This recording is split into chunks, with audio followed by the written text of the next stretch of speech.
In Thailand hat sich zum 01.01.2024 geändert, wie internationale Einkünfte versteuert werden. Die Konfusion hier ist immer noch groß. Viele Details sind noch immer nicht geklärt.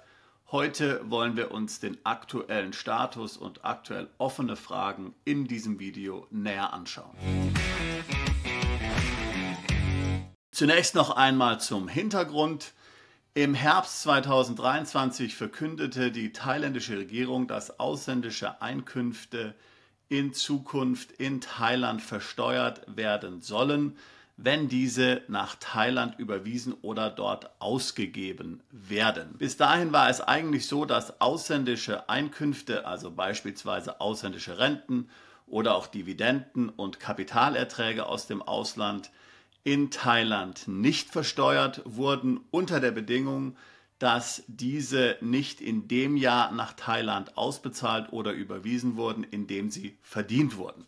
Bekam man also im Juli 2022 eine Rente und hat diese erst im Jahre 2023 dann nach Thailand überwiesen, so war sie in Thailand steuerfrei.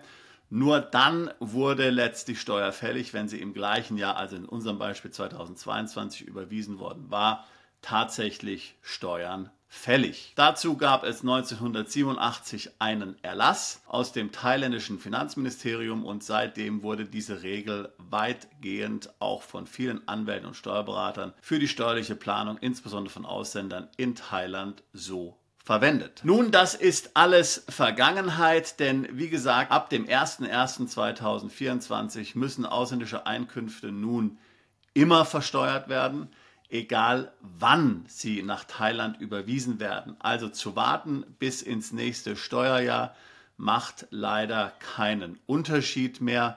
Das hat zunächst mal natürlich viele wie ein Schock getroffen. Es gibt ja viele Rentner und Pensionäre in Thailand, die hier von ihren ausländischen Renten und Pensionen leben, aber eben auch viele andere Ausländer leben ja zum Beispiel von ihren ausländischen Gesellschaften, die da nach Thailand Gewinne ausgeschüttet haben und somit dann in Thailand steuerfrei waren. Um es nochmal ganz klarzustellen, ausländische Einkünfte sind noch immer in Thailand komplett steuerfrei, solange man sie nicht nach Thailand ausschüttet. Ja? Das heißt also, du kannst im Ausland verdienen, was du willst. Du musst in Thailand keine Steuern bezahlen, auch wenn du in Thailand unbeschränkt steuerpflichtig bist. Du musst nur auf diese Steuern jetzt bezahlen, die du nach Thailand überweist. Es wurde also praktisch ein klassisches System nach dem Non-Dom-Status geschaffen, wie man es beispielsweise aus UK, Irland oder Malta kennt. Dort gelten die gleichen Regelungen, also nur jenes ausländische Einkommen muss versteuert werden, das nach Thailand überwiesen wird. Verdienst du 100.000 im Ausland und überweist 20.000 nach Thailand, bleiben 80.000 steuerfrei. 20.000 müssen dann eben mit dem gängigen thailändischen Steuersatz für diese 20.000 in Thailand versteuert werden. Man muss dazu sagen, dass gleichzeitig Thailand hier den automatischen Informationsaustausch nach OECD CRS aktiviert hat. Das heißt, die thailändische Regierung weiß nun, wer von den in Thailand ansässigen Personen, egal ob Thailänder oder Ausländer, hier irgendwelche Einkünfte weltweit bezieht und kann soher natürlich auch prüfen, ob hier die Wahrscheinlichkeit besteht, dass diese Einkünfte nach Thailand überwiesen worden sind. Freilich, wie gesagt, also ich meine, diese Information, was nach Thailand überwiesen wurde, bekommt man natürlich vom automatischen Informationsaustausch nicht. Aber man weiß zumindest, was Thailänder, die in Thailand leben, im Ausland verdienen, kann so Rückschlüsse ziehen und möglicherweise Sonderprüfungen als Finanzbehörde veranlassen. Ganz klar gibt es in Thailand natürlich viele Personen, die dort, ich sage mal, inoffiziell leben. Das heißt zum Beispiel, die ein Besuchervisum haben und dann regelmäßig den Border Run machen oder auch jene, die dort vielleicht offiziell ein Education-Visum haben und per se ohnehin sich steuerlich nicht erfassen müssen. Für all jene gilt keine Veränderung zur vorherigen Situation Ob sie nun legal oder nicht legal sich dort aufhalten und dort steuerpflichtig werden, ist möglicherweise eine komplexe Frage, aber außerhalb dieses Videos. Es stellen sich ja nun zunächst mal folgende Fragen. Was ist überhaupt Einkommen und was muss überhaupt versteuert werden? Nun, einige Monate nach der ursprünglichen Ankündigung hat die thailändische Steuerbehörde hier noch einmal in einem Schreiben klargestellt, was nun tatsächlich Einkünfte sind. Das wollen wir uns jetzt mal näher anschauen. Also die thailändische Steuerbehörde hat ein sogenanntes Q&A auf ihrer Webseite publiziert. Dort sind also folgende Fragen beantwortet. Zunächst einmal die Frage, was zählt überhaupt als in Thailand steuerpflichtiges Einkommen? Also Punkt 1, alles, was aus einer Beschäftigung kommt. Punkt 2, Einkommen von Selbstständigen. Hier wird von Personal Services gesprochen, also Einkommen von Selbstständigen, die zum Beispiel Beratung etc. Erbringen oder auch generell andere Leistungen. Drittens, Einkommen aus zum Beispiel Lizenzen, intellektuellem Eigentum etc. Viertens, Zinsen. Fünftens, Dividenden. Sechstens, Kapitalerträge. Dann Mieteinkünfte. Dann Professional Services, darunter würde zum Beispiel gehören Rechtsberatung.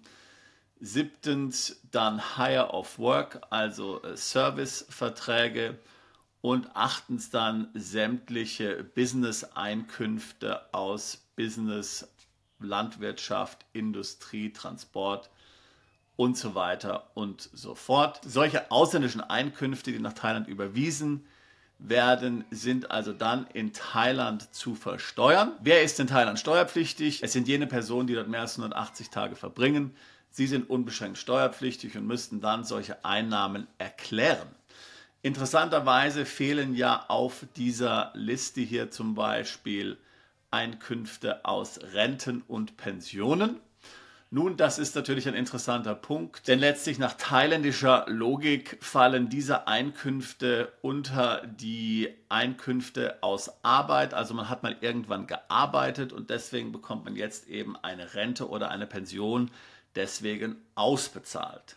Wichtig, hier gibt es natürlich dann auch Renten und Pensionen, die möglicherweise bezahlt werden für jemand, der in Anführungszeichen nicht gearbeitet hat. Was ist zum Beispiel mit einer deutschen Mindestrente? Okay, es wird ein relativ kleiner Betrag sein. Für jemanden, der nie ein Anstellungsverhältnis hatte, man denke zum Beispiel an eine Frau, die möglicherweise Kinder großgezogen hat und dadurch ja einen Rentenanspruch hat, ja, solche Renten werden möglicherweise nicht in Thailand steuerpflichtig. Auch wenn ich eine private Rente habe, im Rahmen der privaten Altersvorsorge, die jetzt nichts mit meinem Betrieb und natürlich alles mit der staatlichen Altersvorsorge zu tun hat, auch Einkünfte aus einer solchen Pension sind, so wie es aussieht, in Thailand steuerfrei. Also wenn ich irgendwelche Zahlungen habe, zum Beispiel auch eine sogenannte Leibrente, die man ja in Deutschland kennt, die einem ja möglicherweise bezahlt wird hier in einem privatrechtlichen Kontext, wäre also somit nicht in Thailand steuerpflichtig. Vielleicht kannst du noch an andere mögliche Einkommensarten denken, die auch nicht steuerpflichtig wären. Freilich davon ausgenommen sind natürlich auch Schenkungen. Hier hat der thailändische Gesetzgeber eine jährliche Grenze von 20 Millionen Baht vorgesehen für Schenkung, also das sind ca. 520.000 Euro pro Jahr. Auch solche Schenkungen sind steuerfrei. Selbstverständlich Darlehen wären natürlich auch keine Einkünfte. Eine Frage, die jetzt noch ungeklärt ist, ist die Nutzung von Kreditkarten und Debitkarten aus dem Ausland. Gelten solche Einkünfte auch als remitted, also müssen diese dann in Thailand versteuert werden oder nicht? Nun, in anderen Non-Dom-Ländern, also zum Beispiel UK oder auch Irland oder Malta, ist es ganz klar, wenn du eine ausländische Karte dort verwendest, dann gilt dieses Geld als in das Land ausbezahlt und muss versteuert werden. In Thailand ist dies eine Sache, die nach wie vor ungeklärt ist. Soweit zu den Einkommensarten, die von der Steuer in Thailand betroffen sind. Jetzt ist natürlich die Frage, was ist, wenn ich auf solche Einkünfte in Deutschland oder einem anderen Land bereits Steuern zahle? Eine der Einkommensarten zum Beispiel waren ja Mieteinkünfte und wir wissen ja, dass Mieteinkünfte immer dort versteuert werden, wo sich die Immobilie befindet, das sogenannte Belegenheitsprinzip. Habe ich also eine deutsche Immobilie, dann wird mir hier auch als in Thailand ansässige Person in Deutschland Steuer berechnet. Diese Steuer kann ich dann natürlich in Thailand angeben. Insofern wären dann diese Mieteinkünfte in Thailand nicht mehr weiter zu versteuern. Dann ist natürlich auch noch wichtig, ab wann überhaupt diese Regelung gilt. Da gab es ja nun mehrere sich widersprechende Aussagen. Ist dies also zu beachten für Mittel, die ich ab dem 01.01.2024 nach Thailand überweise? Hier ist die Antwort ja und nein. Der thailändische Gesetzgeber hat nochmal explizit in einem separaten Memo festgehalten, dass Einkünfte, die ab dem 01.01.2024 im Ausland erzielt werden, von der Regelung betroffen sind. Das heißt, dieses Jahr, also in 2024, kannst du nochmals deine Einkünfte von 2023 nach Thailand überweisen und hier verwenden. Aber sämtliche Einkünfte, die im Ausland ab dem 01.01.2024 erzielt werden, sind dann von der neuen Regelung betroffen. Diese können also nicht mehr nach Thailand überwiesen werden. Eine weitere Frage ist das Bestandsvermögen. Was ist mit dem Bestandsvermögen? Was ist mit Mitteln, die ich schon vor dem 01.01.2024 erzielt habe? Ich könnte mir ja vorstellen, dass ich zum Beispiel ein Konto im Ausland habe. Dort sammle ich meine Mittel an. Dort habe ich nun eine größere Position und nun möchte ich letztlich in 2024 oder in 2025 Geld überweisen nach Thailand, was ich bereits in der Vergangenheit verdient habe. Nun, dieses Geld wird auch in Zukunft steuerfrei nach Thailand zu überweisen sein, solange du nachweisen kannst, dass tatsächlich es sich um Bestandsvermögen handelt, das vor dem 01.01.2024 schon auf deinem Konto bestanden hat. In Ländern wie UK und Irland gibt es hierzu sehr komplizierte Regelungen. Dazu braucht man sogenannte Clean Funds Account. Das heißt, man muss da eine klare Kontentrennung machen, muss dann also Konten haben, wo tatsächlich dann nur Bestandsvermögen drauf ist, wo dann keine neuen Erträge auf dieses Konto eingehen. Denn stell dir folgendes Szenario vor, du hast ein Konto, da sind jetzt, sage ich mal, 100.000 Euro drauf und 2024 werden dir hier Zinserträge auf dieses Konto drauf gebucht in Höhe von 5.000 Euro. So, du überweist 20.000 Euro nach Thailand. Was überweist du dann wirklich nach Thailand? Überweist du dann 20.000 Bestandsvermögen aus der Vergangenheit oder überweist du 5.000 Euro Zinserträge aus 2024 und 15.000 Euro Bestandsvermögen, somit dass du dann auf 5.000 Euro Steuern zahlen müsstest in Thailand. Diese Fragen sind nicht geklärt momentan. Ich würde dir raten, dass du hier die sehr viel strengeren englischen Regelungen verwendest, um hier auf der sicheren Seite zu sein.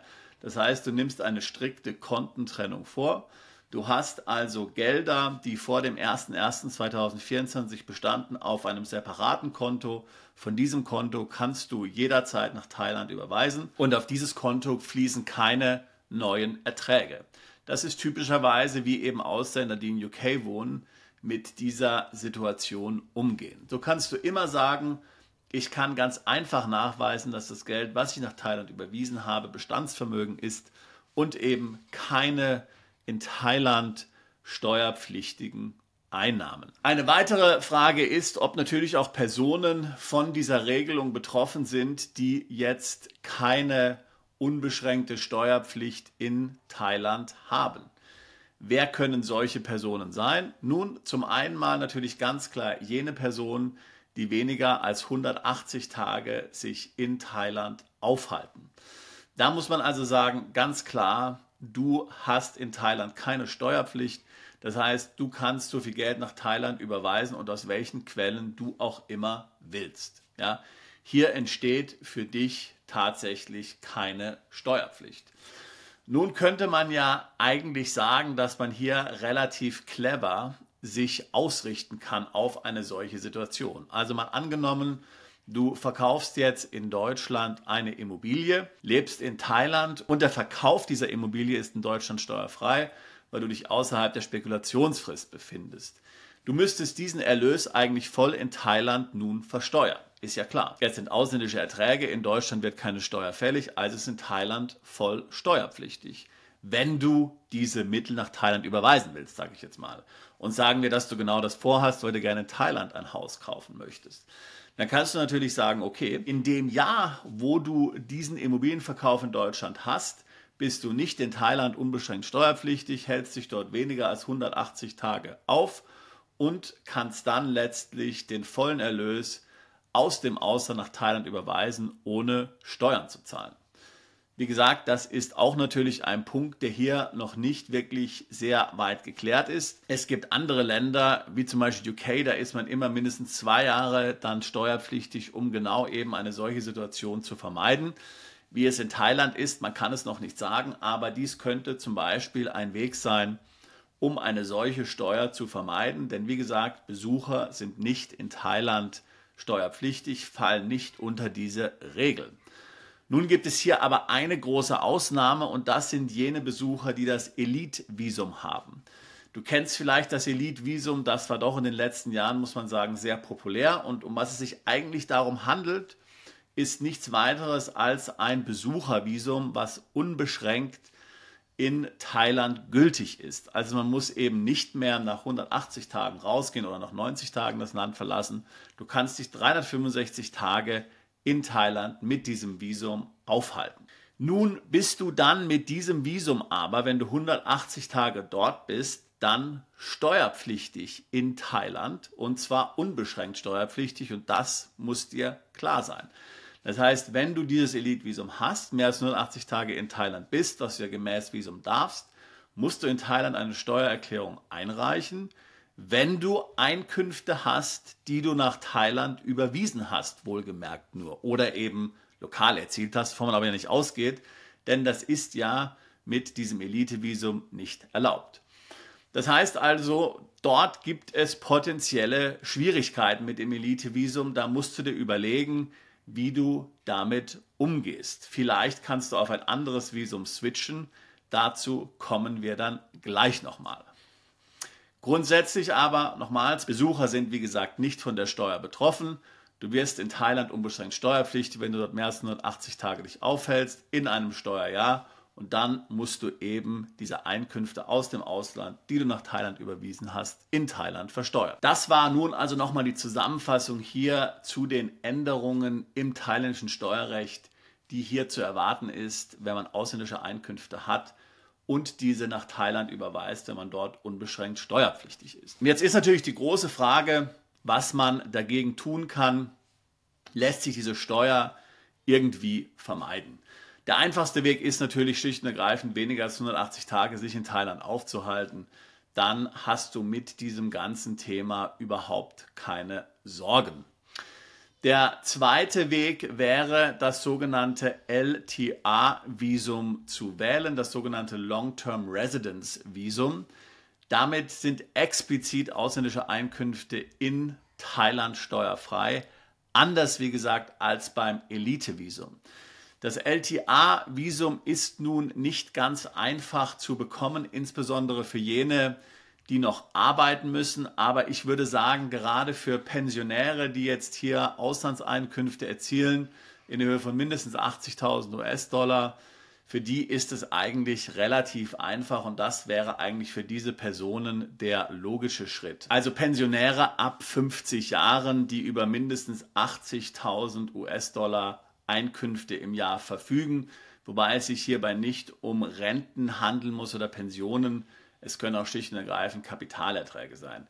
Wer unter 50 ist, kann natürlich das LTA-Visum auch verwenden, muss dann nachweisen, dass er mindestens 1 Million an Assets hat und auch wiederum 80.000 an Einkünften. Er muss außerdem in Thailand investieren, dort entsprechende Bonds der thailändischen Regierung oder aber eine Immobilie kaufen. Diese Investition in eine Immobilie oder in Bonds müssen Pensionäre, wie gesagt, nicht. Wer in Thailand als digitaler Nomade arbeiten will, der kann dies auch tun. Er muss auch wiederum 80.000 verdienen.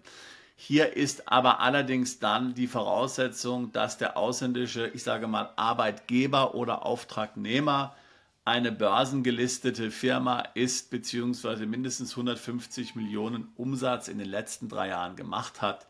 Das ist natürlich relativ schwierig. Ja?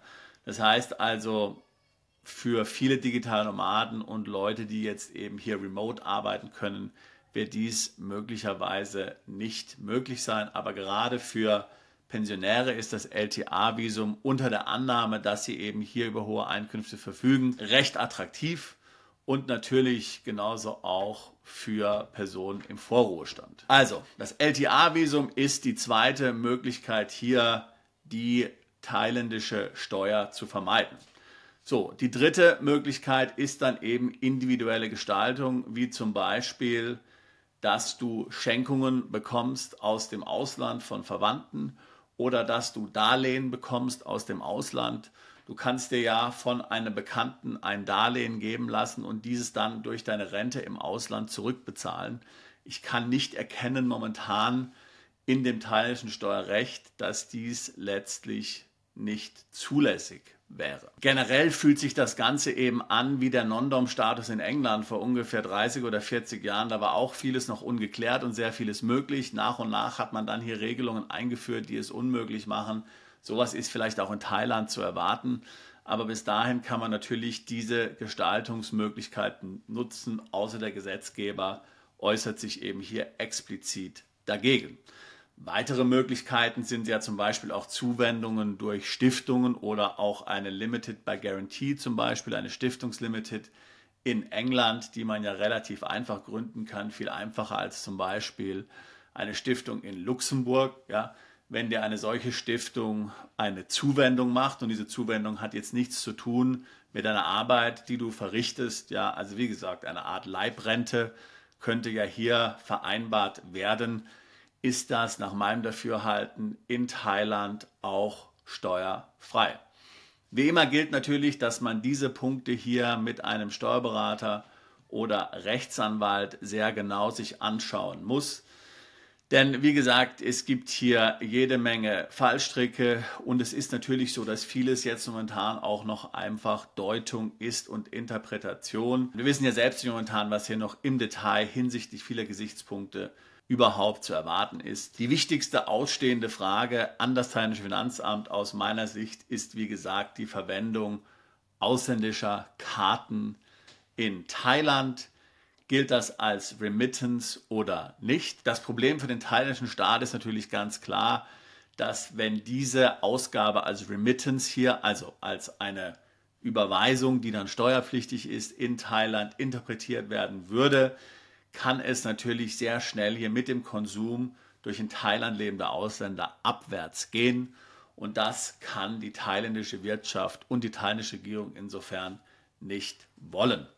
Wir müssen abwarten tatsächlich, ob hier noch eine weitere Regelung kommt, die das Ganze hier definitiv regelt. So, und das war's zu unserem Update. Wir sind immer sehr dankbar für deine Kommentare und für deinen Input. Wenn dir noch etwas einfällt, was wir vielleicht vergessen haben oder du hast vielleicht durch deinen Anwalt oder Steuerberater in Thailand interessante Tipps hier für andere Personen in der gleichen Situation bekommen, dann hinterlass doch einen Kommentar und lass uns wissen, was du denkst und was dein Input zu diesem Video ist. Vielen Dank. Wenn du auch gerne nach Thailand umziehen möchtest, aber jetzt hier hinsichtlich dieses Szenarios steuerliche Beratung benötigst oder aber schon in Thailand wohnst, aber vielleicht dort jetzt eigentlich nicht mehr wohnen willst oder nach Lösungen suchst, wie du mit dem Steuergesetz umgehen kannst, dann buche doch ein Beratungsgespräch.